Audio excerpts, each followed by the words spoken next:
Luc, chapitre 6. Un jour de sabbat, appelé second premier, Jésus traversait des champs de blé. Ses disciples arrachaient des épis et les mangeaient après les avoir froissés dans leurs mains. Quelques pharisiens leur dirent: Pourquoi faites-vous ce qu'il n'est pas permis de faire pendant le sabbat? Jésus leur répondit: N'avez-vous pas lu ce qu'a fait David, lorsqu'il a eu faim, lui et ses compagnons? Il est entré dans la maison de Dieu, a pris les pains consacrés, en a mangé et en a donné même à ses compagnons, bien qu'il ne soit permis qu'aux prêtres de les manger. Puis il leur dit: Le Fils de l'homme est le Seigneur même du sabbat. Un autre jour de sabbat, Jésus entra dans la synagogue et se mit à enseigner. Là se trouvait un homme dont la main droite était paralysée. Les spécialistes de la loi et les pharisiens observaient Jésus pour voir s'il ferait une guérison le jour du sabbat, afin d'avoir un motif pour l'accuser. Mais Jésus connaissait leurs pensées et il dit à l'homme qui avait la main paralysée: Lève-toi et tiens-toi là au milieu. Il se leva et se tint debout. Jésus leur dit: Je vous demande s'il est permis, le jour du sabbat, de faire du bien ou de faire du mal, de sauver une personne ou de la tuer. Alors il promena son regard sur eux tous et dit à l'homme: Tends ta main. Il le fit et sa main fut guérie, elle fut saine comme l'autre. Ils furent remplis de fureur et se consultèrent pour savoir ce qu'ils feraient à Jésus. À cette époque-là, Jésus se retira sur la montagne pour prier. Il passa toute la nuit à prier Dieu. Quand le jour fut levé, il appela ses disciples et il en choisit parmi eux 12 auxquels il donna le nom d'apôtres.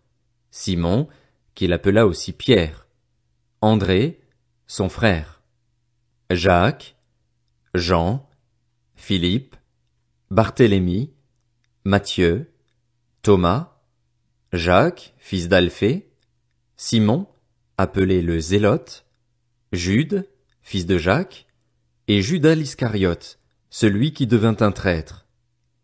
Il descendit avec eux et s'arrêta sur un plateau où se trouvait une foule de ses disciples et une multitude de personnes de toute la Judée, de Jérusalem et du littoral de Tyr et de Sidon. Ils étaient venus pour l'entendre et pour être guéris de leur maladie. Ceux qui étaient tourmentés par des esprits impurs étaient guéris, et toute la foule cherchait à le toucher parce qu'une force sortait de lui et les guérissait tous. Alors Jésus leva les yeux sur ses disciples et dit: Heureux vous qui êtes pauvres, car le royaume de Dieu est à vous. Heureux vous qui avez faim maintenant, car vous serez rassasiés. Heureux vous qui pleurez maintenant, car vous rirez. Heureux serez-vous lorsque les hommes vous détesteront, lorsqu'ils vous chasseront, vous insulteront et vous rejetteront comme des êtres infâmes à cause du Fils de l'homme. Réjouissez-vous, ce jour-là, et sautez de joie, parce que votre récompense sera grande dans le ciel. En effet, c'est de la même manière que leurs ancêtres traitaient les prophètes. Mais malheur à vous, riches, car vous avez votre consolation. Malheur à vous qui êtes comblés maintenant, car vous aurez faim. Malheur à vous qui riez maintenant, car vous serez dans le deuil et dans les larmes.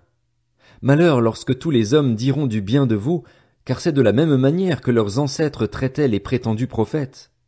Mais je vous dis, à vous qui m'écoutez, aimez vos ennemis, faites du bien à ceux qui vous détestent, bénissez ceux qui vous maudissent, priez pour ceux qui vous maltraitent. Si quelqu'un te frappe sur une joue, présente-lui aussi l'autre. Si quelqu'un prend ton manteau, ne l'empêche pas de prendre encore ta chemise. Donne à toute personne qui t'adresse une demande et ne réclame pas ton bien à celui qui s'en empare. Ce que vous voulez que les hommes fassent pour vous, faites-le vous aussi de même pour eux. Si vous aimez ceux qui vous aiment, quelle reconnaissance en avez-vous? En effet, les pécheurs aussi aiment ceux qui les aiment. Si vous faites du bien à ceux qui vous font du bien, quelle estime en avez-vous? En effet, les pécheurs aussi agissent de même. Et si vous prêtez à ceux dont vous espérez recevoir en retour, quel gré vous en sait-on?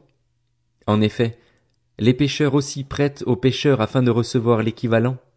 Mais aimez vos ennemis, faites du bien et prêtez sans rien espérer en retour. Votre récompense sera grande et vous serez fils du Très-Haut, car il est bon pour les ingrats et pour les méchants. Soyez donc pleins de compassion, tout comme votre Père aussi est plein de compassion. Ne jugez pas et vous ne serez pas jugés. Ne condamnez pas et vous ne serez pas condamnés. Pardonnez et vous serez pardonnés. Donnez et on vous donnera. On versera dans le pan de votre vêtement une bonne mesure, tassée, secouée et qui déborde, car on utilisera pour vous la même mesure que celle dont vous vous serez servis. Il leur dit aussi cette parabole. Un aveugle peut-il conduire un aveugle? Ne tomberont-ils pas tous deux dans un fossé? Le disciple n'est pas supérieur à son maître, mais tout disciple bien formé sera comme son maître. Pourquoi vois-tu la paille qui est dans l'œil de ton frère et ne remarques-tu pas la poutre qui est dans ton propre œil? Ou comment peux-tu dire à ton frère, Frère, laisse-moi enlever la paille qui est dans ton œil, toi qui ne vois pas la poutre qui est dans le tien? Hypocrite, enlève d'abord la poutre de ton œil, et alors tu verras clair pour retirer la paille qui est dans l'œil de ton frère. Un bon arbre ne porte pas de mauvais fruits, ni un mauvais arbre de bons fruits. En effet, chaque arbre se reconnaît à son fruit. On ne cueille pas des figues sur des ronces et l'on ne vendange pas des raisins sur des ronces.